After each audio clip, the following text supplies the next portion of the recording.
हाय, hello, नमस्कार, good morning. मी गणेश उटवाड आणि स्वागत आहे तुमचं माझ्या यूट्यूब चॅनलमध्ये. आणि यूट्यूब चॅनलचं नाव पण गणेश उटवाड हेच आहे. आपण महाराष्ट्राचा भूगोल या विषयासंदर्भात माहिती घेत आहोत. आणि जवळपास आपण 3 चॅप्टर कंप्लीट केलेले आहे. आणि चौथा चॅप्टर आपण त्या संदर्भातील जे नदी प्रणाली आहे त्या संदर्भात आपण 3 लेक्चर ऑलरेडी अपलोड केलेले आहे. ते 3 लेक्चर जर बघितले नसेल तर पहिले ते 3 लेक्चर बघा, त्यानंतर या लेक्चरकडे या. आज जो आपण बघणार आहोत तर नदी प्रणालीमध्ये आज आपण भीमा नदी प्रणाली याबद्दल सविस्तर माहिती घेणार आहोत. या अगोदर आपण नर्मदा नदी प्रणाली, त्यानंतर तापी नदी प्रणाली आणि गोदावरी नदी प्रणाली याबद्दल आपण सविस्तर माहिती घेतलेली आहे. आज आपण भीमा नदी याबद्दल सविस्तर माहिती घेणार आहोत. तर चला तर मग व्हिडिओला सुरुवात करूया. इथं बघत आहात तुम्ही ऑलरेडी आपण कंटेंट नोट करून ठेवलेला आहे.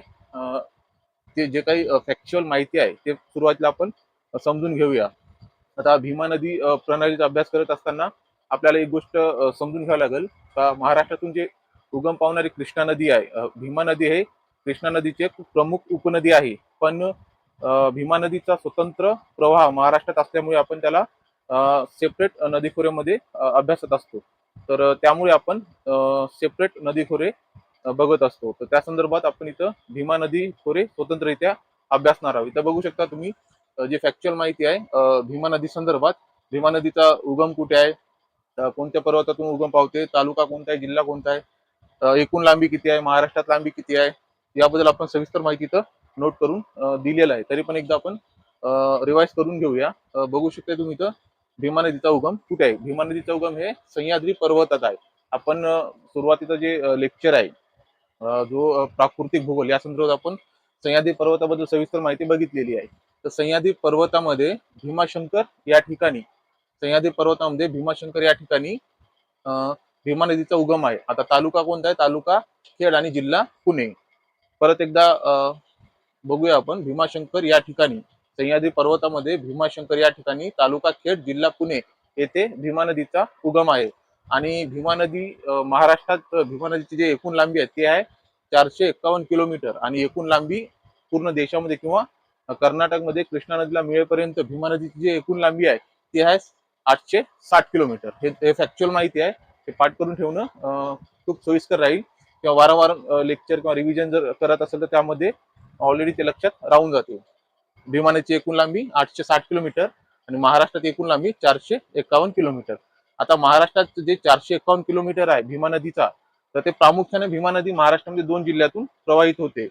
पुणे जिल्हा आणि सोलापूर जिल्हा या 2 जिल्ह्यामध्येच 451 किलोमीटर लांबी भीमा नदीची आहे. तर त्यानंतर आपण बघूया. आता हे प्रामुख्याने ज्या पद्धतीने महाराष्ट्रात 2 जिल्ह्यातून वाहते तसंच राज्याचा विचार करतो म्हणलं तर भीमा नदी 2 राज्यातून प्रवाहित होते. उगमस्थान महाराष्ट्र राज्यात आहे आणि राज्यातून 451 किलोमीटर प्रवाह आहे. त्यानंतर भीमा नदी हे कर्नाटक या राज्यात प्रवेश करते व रायचूर या ठिकाणी कुडगुडी रायचूर या ठिकाणी किंवा त्या जिल्ह्यामध्ये कृष्णा नदीला मिळते. आणि कृष्णा नदीची एक प्रमुख उपनदी आहे. आणि विशेषतः पंढरपूर या ठिकाणी आपण जो चंद्रभागा नदी म्हणतो तर ती दुसरी कोणती नदी नसून भीमा नदीच आहे. भीमा नदीला पंढरपूर या ठिकाणी चंद्रभागा या नावाने ओळखल्या जाते. आणि आता आपण 2 जिल्ह्यातून भीमा नदीचा प्रवाह महाराष्ट्रात हे बघितलं. पण भीमा नदीचं जर एकूण खोरे जर बघतो म्हणलं तर ते एकूण 5 जिल्ह्यामध्ये आहे. पुणे, सोलापूर, सातारा, अहिल्यानगर आणि धाराशिव या 5 जिल्ह्यामध्ये एकूण भीमा नदीचे संपूर्ण खोरे आहे. आता एक खोरे म्हणजे काय, तर नदी ज्या ठिकाणाहून वाहत आहे आणि नदीला येणारे जे उपनद्या आहेत म्हणजे शेवटची उपनदी जिथून निघत आहे आणि ते मुख्य नदीला येऊन मिळत आहे, तर त्या नदीपासून ते मुख्य नदीपर्यंत जो प्रवाह आहे तो त्याला आपण नदी खोरे म्हणत असतो. उदाहरण घ्यायचं असेल तर ते सॅम्पल बघूया आपण. समजा ही भीमा नदी आहे, ही भीमा नदी आहे, भीमा नदीच्या उपनदी आहे, ही भीमा नदीची उपनदी आहे. त्या उपनदीची एक उपनदी आहे, त्या उपनदीची एक उपनदी आहे म्हणजे शेवटची जी नदी आहे, शेवटची नदी या ठिकाणाहून येत आहे. हा ठिकाण ते हा ठिकाण हे झालं पूर्ण भीमा नदीचे खोरे किंवा प्रत्येक नदीचे जे खोरे आहे या पद्धतीने आपण बघत असतो. शेवटची नदी जिथून पाणी आणून मुख्य नदीमध्ये पाणी आणून टाकत आहे ते संपूर्ण जे नदीचं क्षेत्र आहे त्याला आपण खोरे म्हणत असतो. त्याच पद्धतीनं आता भीमा नदीचा जो प्रवाह जरी 2 जिल्ह्यात आहे, पुणे आणि सोलापूरमध्ये, पण एकूण जे नदी खोरे आहे किंवा त्याची उपनद्या हे अन्य जिल्ह्यातून येते. तर त्यामध्ये पुणे, सोलापूर, सातारा, अहिल्यानगर आणि धाराशिव असे एकूण 5 जिल्ह्यामध्ये प्रमुख नदी खोरे भीमा नदीचे आहेत. आता आपण जी फॅक्च्युअल माहिती आहे ते आपण समजून घेतलेली आहोत, बघितलेली आहे आणि ते लक्षात राहू द्या. त्यानंतर इथं आपण बघू शकता तुम्ही या साईडला आपण नोट करून ठेवलेलं आहे पूर्ण भीमा नदी, त्याच्या उपनद्या, त्याचं उगम स्थान, कोणत्या बाजूने कोणती उपनदी येते ते आता आपण सविस्तर बघूया. तिथं बघत आहात तुम्ही सह्याद्री पर्वत आपण नोट केलेला आहे. त्यामध्ये भीमाशंकर हे पर्वत टेकडे आहे. भीमाशंकर या ठिकाणाहून भीमा नदीचा उगम होत आहे. भीमा नदीचा उगम हे भीमाशंकर या ठिकाणी झाल्यानंतर ती नदी पूर्ववाहिनी आहे. आता नदी ज्या दिशेला वाहत असते त्या दिशेला आपण नाव देत असतो.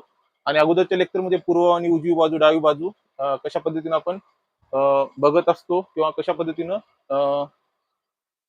समजून घ्यायला पाहिजे याबद्दल आपण सविस्तर चर्चा केलेली आहे. थोडक्यात इथं सांगतो, नदी ज्या दिशेने वाहत आहे त्या दिशेचं नाव देत असतो आणि नदीचा प्रवाह ज्या दिशेला आहे त्या दिशेकडे आपण तोंड करून उभे राहिलो तर आपली उजवी बाजू नदीची उजवी बाजू आणि आपली डावी बाजू नदीची डावी बाजू. उदाहरण घ्यायचं असतं तर इथं भीमा नदी आहे. भीमा नदी हे पूर्वेकडे वाहत आहे. पूर्वेकडे मी तोंड करून उभा आहे. माझी उजवी बाजू नदीची उजवी बाजू आणि माझी डावी बाजू ही नदीची डावी बाजू. या पद्धतीनं उजवी बाजू, डावी बाजू आणि ज्या दिशेला वाहत असते त्या दिशेचं नाव नदीला देत असतो. आता इथं प्रामुख्याने भीमाशंकर या ठिकाणी भीमा नदीचा उगम झालेला आहे. भीमा नदी प्रवाहित होत असताना भीमा नदीला सुरुवातीला पहिली जे उजव्या बाजूने येऊन मिळणारी नदी आहे ती आहे भाम. बघू शकता इथं तुम्ही भीमाचा उगम झाला भीमाशंकर या ठिकाणी पर्वत टेकड्यावरून पठारात आल्यानंतर पहिली जी उपनदी आहे उजव्या बाजूने ती आहे भाम नदी. त्यानंतर परत समोर भीमा नदी प्रवाहित होते आणि परत उजव्या बाजूने येऊन मिळणारी भीमा नदीची जी प्रमुख नदी आहे ती आहे इंद्रायणी. इंद्रायणी ही नदी उजव्या बाजूने भीमा नदीला येऊन मिळते आणि इंद्रायणी आणि भीमा नदी यांचा संगम तुळापूर या ठिकाणी होतो. इथं बघू शकता तुम्ही रेड कलर मध्ये जे आपण नावं लिहिलेले आहे तर ते संगम ज्या ठिकाणी होते त्या गावाचे किंवा त्या ठिकाणचे नाव आपण इथं लिहिलेले आहे. तर इंद्रायणी आणि भीमा नदीचा संगम तुळापूर या गावाजवळ होते. तसंच पहिले 2 नद्या भामा आणि इंद्रायणी उजव्या बाजूने येत आहेत, मिळत आहेत. परत समोर भीमा नदीचा प्रवाह समोर जातो आणि भीमा नदीला डाव्या बाजूने एक नदी येऊन मिळते. त्या नदीचं नाव आहे वेळ नदी. डाव्या बाजूने कोणती नदी येते? वेळ नदी येऊन मिळते आणि ही वेळ नदी भीमा नदीला तळेगाव या ठिकाणी येऊन मिळते. त्यानंतर भीमा नदीचा प्रवाह समोर जात आहे. समोर जात असताना रांजणगाव या ठिकाणी एक महत्वाची नदी येऊन मिळते आणि ती नदी आहे मुळा मुठा नदी. आता हे 2 नद्या आहेत. 2 नद्यांच्या प्रवाहाला इथं मुळा मुठा ही नदी आपण म्हणत असतो. आता ही मुळा मुठा ही नदी रांजणगाव या ठिकाणी भीमा नदीला येऊन मिळते. आता मुळा मुठी जी नदी आहे तर प्रमुख जी नदी आहे ते जरी इथं मुळा मुठा आपण बघत आहोत किंवा संयुक्त प्रवाह मुळा मुठा या नावाने ओळखत आहोत तर त्या अगोदर काही उपनद्या येऊन मिळते. जसे की मुळा ही सेपरेट नदी आहे. मुळा नदीच्या प्रवाहाला डाव्या बाजूने पवना ही नदी येऊन मिळते. मुळा या नदीला डाव्या बाजूने सुरुवातला पवना ही नदी येऊन मिळते आणि समोर दोघांचा पवना आणि मुळा मुळा या दोन्ही नदींचा संयुक्त प्रवाह मुळा या नावाने ओळखला जातो. मुळा नदी समोर पुणे या जिल्ह्यामध्ये येते, या शहरामध्ये येते. पुणे या शहरामध्ये मुळा या नावाला उजव्या बाजूने मुठा ही नदी येऊन मिळते आणि मुठा या दोन्ही नदींचा संगम पुणे या शहरामध्ये होतो आणि पुढे तिथून जो संयुक्त प्रवाह आहे तो मुळा मुठा या नावाने ओळखला जातो. आणि मुळा मुठा हे जे नदी आहे रांजणगाव या ठिकाणी भीमा या नदीला उजव्या बाजूने येऊन मिळते. इथं बघू शकता तुम्ही. त्यानंतर भीमा नदीचा प्रवाह समोर जात आहे. समोर गेल्यानंतर भीमा नदीला महत्वाची एक उपनदी डाव्या बाजूने येऊन मिळत आहे. ती प्रमुख उपनदी आहे घोड नदी. ती प्रमुख उपनदी आहे घोड नदी आणि तत्पूर्वी घोड नदीच्या 2 उपनद्या आहेत जे डाव्या बाजूने येऊन घोड नदीला मिळते. एक आहे मीन नदी आणि दुसरी आहे कुकडी नदी. मीना नदी आणि कुकडी अशा 2 उपनद्या घोड नदीच्या आहे आणि घोड ही प्रमुख नदी भीमा या नदीला डाव्या बाजूने येऊन मिळते. आता घोड ही नदी डाव्या बाजूने येऊन भीमा नदीला ज्या ठिकाणी मिळते ते ठिकाण आहे सांगवी दुमाले. ते ठिकाण आहे सांगवी दुमाले. हे महत्वाचे ठिकाण आहेत, लक्षात राहू द्या. ज्या ज्या ठिकाणी नद्यांचा संगम होतो त्या पद्धतीचे प्रश्न येऊ शकतात, म्हणून हे लक्षात ठेवणं खूप गरजेचं आहे. इथं आपण बघितलेलं आहे घोड नदी डाव्या बाजूने भीमा नदीला येऊन मिळाली. सांगवी दुमाले या ठिकाणी घोड नदीचे दोन उपनद्या आहेत, मीना आणि कुकडी. याबद्दल आपण माहिती घेतलो. सांगवी दुमाले इथं घोड आणि भीमा नदीचा संगम झाला. नदीचा प्रवाह समोर गेला आणि समोर गेल्यानंतर उजव्या बाजूने एक नदी येऊन मिळते. त्या नदीचं नाव आहे नीरा नदी. आणि ही नीरा नदी नीरा नरसापूर या ठिकाणी भीमा नदीला उजव्या बाजूने येऊन मिळते. तत्पूर्वी नीरा नदीची एक प्रमुख उपनदी आहे, ती आहे कर्रा नदी. कर्रा नदी नीरा नदीला सोनगाव या ठिकाणी मिळते. म्हणजे नीरा नदी आहे, नीरा नदी प्रवाहित होत आहे आणि नीरा नदीला डाव्या बाजूने कर्रा या नावाची नदी येऊन मिळत आहे, ते सोनगाव या ठिकाणी. सोनगाव या ठिकाणी कर्रा आणि नीरा या दोन नद्यांचा संगम झालेला आहे आणि समोर समोरचा जो प्रवाह आहे तो नीरा या नावाने ओळखला जातो. आणि नीरा ही नदी उजव्या बाजूने भीमा या नदीला नीरा नरसापूर या ठिकाणी मिळते. त्यानंतर नीरा नरसापूरच्या समोर जेव्हा नदीचा प्रवाह सुरू होतो, उंचेगाव या ठिकाणी आल्यावर भीमा नदीला मान नावाची नदी येऊन मिळते. म्हणजे मान नावाची नदी भीमा नदीला उजव्या बाजूने येऊन मिळते आणि ते ठिकाण कोणतं आहे? उंचेगाव हे ठिकाण आहे. आणि उंचेगाव या ठिकाणी मान आणि भीमा नदीचा संगम झाल्यानंतर समोरचा प्रवाह जेव्हा सातत्याने सुरू होतो, समोर जातो, त्या ठिकाणी महत्वाची एक नदी भीमा नदीला येऊन मिळते कुंडल या ठिकाणी. आणि ती नदी आहे सीना नदी. भीमा नदीला डाव्या बाजूने महत्वाची नदी जी आहे ती सीना नदी कुंडल या ठिकाणी येऊन मिळते. तत्पूर्वी सीना नदीची एक उपनदी आहे, ती आहे भोगावती. सीना आणि भोगावती नदींचा संगम झाल्यानंतर समोरचा जो संयुक्त प्रवाह आहे तो सीना या नावाने ओळखला जातो. आणि सीना नदी डाव्या बाजूने कुंडल या ठिकाणी भीमा नदीला येऊन मिळते. तर हे झालं भीमा नदी, त्याचे नदी खोरे आणि उपनद्याबद्दल सविस्तर माहिती आपण घेतलेली आहे.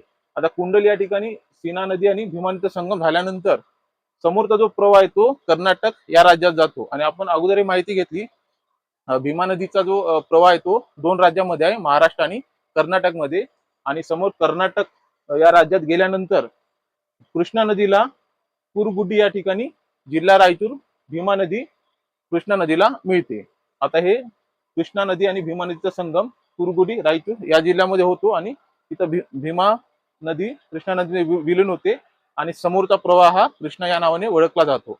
आता इथपर्यंत आपण सविस्तर माहिती भीमा नदी याबद्दल जाणून घेतलेली आहे, तसंच फॅक्च्युअल माहिती पण आपण समजून घेतलेली आहे.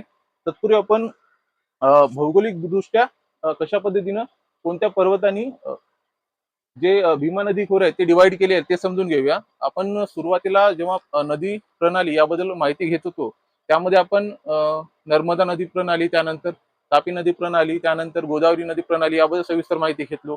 आणि शेवटच्या लेक्चरमध्ये आपण सेपरेट बघणार आहोत की कोणते पर्वतरांगा कोणत्या नदी खोरे डिवाइड करते, किंवा कोणत्या दोन पर्वत शृंखलाच्या मधात कोणते नदी खोरे आहेत.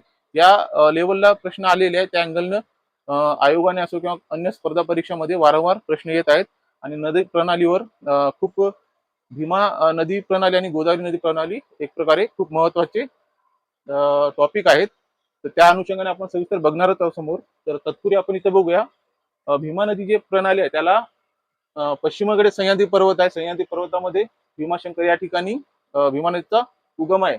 पण जेव्हा भीमा नदी पूर्वेकडे वाहत जाते, तर भीमा नदीचे जे खोरे आहेत ते दोन पर्वत शृंखला मर्यादित करते. ते ते आहे उत्तरेकडे हरिश्चंद्र बालाघाट आणि दक्षिणेकडे शंभू महादेव. हे दोन पर्वत शृंखलाच्या मधात भीमा नदी खोरे आहे किंवा भीमा नदी प्रणाली आहे. हे पर्वत शृंखला लक्षात ठेवणे खूप गरजेचे आहे. आणि शंभू महादेव या पर्वत शृंखलाच्या दक्षिणेला कृष्णा नदी खोरे सुरू होते किंवा कृष्णा नदी प्रणाली आहे. आता कशा पद्धतीने प्रश्न येत असतील, तर उदाहरण घ्यायचं असेल आपण इथं सविस्तर माहिती घेतो भीमा नदी प्रणाली बद्दल. परंतु एक प्रश्न आला, मला वाटते 2-3दा हा प्रश्न आलेला आहे एमपीएससी मध्ये, आयोगामार्फत हा प्रश्न आलेला आहे का भीमा नदी आणि कृष्णा नदी किंवा भीमा नदी खोरे आणि कृष्णा नदी खोरे कोणत्या पर्वताच्या दरम्यान वाहते. तर कोणतं पर्वत आहे ते शंभू महादेव किंवा हरिश्चंद्र बालाघाट हे कोणत्या दोन नदीचे खोरे वेगळे करते. तर हरिश्चंद्र बालाघाटच्या उत्तरेला गोदावरी नदी खोरे आहे आणि दक्षिणेला भीमा नदी खोरे आहे. त्याच पद्धतीने सातमाळा आणि अजिंठा आणि हरिश्चंद्र बालाघाट यांच्या दरम्यान कोणती नदी प्रणाली आहे, तर ती गोदावरी नदी प्रणाली आहे. तसंच सातपुडा आणि सातमाळ अजिंठा दरम्यान तापी नदी प्रणाली, तसंच विघ्न पर्वत आणि सातपुडा पर्वत या दरम्यान नर्मदा नदी प्रणाली. तर हे आपण नंतर शेवटच्या लेक्चरमध्ये बघणार आहोत. तत्पूर्वी इथं आपण महत्वाचे जे एक्झाम ओरिएंटेड मुद्दे आहेत ते आपण कव्हर केलेले आहे. अपेक्षा आहे तुम्हाला लेक्चर आवडत असेल, लक्षात येत असेल, तर परत एकदा आपण भेटूया नंतरच्या लेक्चरमध्ये.